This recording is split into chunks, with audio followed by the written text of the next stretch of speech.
Technology has linked us over the years, making our islands more connected and overcoming the divide. But what it hasn't done is close the gap. And for poorer provinces, it has highlighted or even widened this gap further. And for a province like Tawi-Tawi, the gap has never been wider.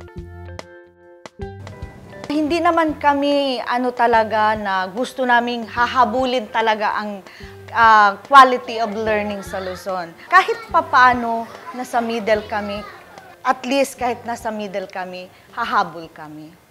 Although the country has a 96.3% literacy rate, Mindanao lags behind with ARMM having the lowest functional literacy and lowest school attendance. Marami pa rin mga eskwelahan na walang kuryente, walang internet connection. We try to bring them in so that they will be participants in the global knowledge economy. Being the only 2 kindergarten teachers in Datu Halun Laboratory School, Rosalyn Sansawi and Marilu Abdurrahman share the same sentiments when it comes to rearing the kids of Bongao. Ang daming problema, especially sa mga books sa mga bata, kasi medyo nasa malayo talaga kami, kaya hindi kami naaabot ng books.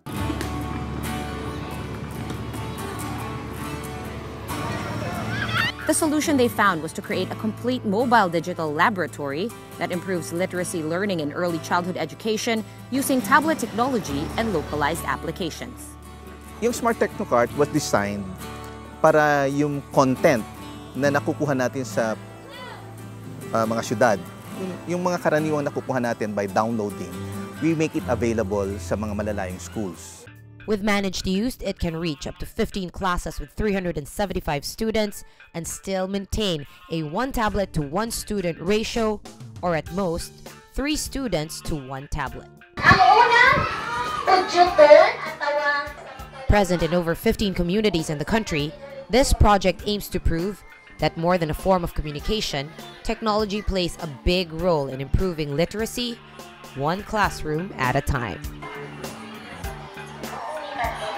What are some of the biggest challenges that SMART has faced in trying to digitize the whole archipelago?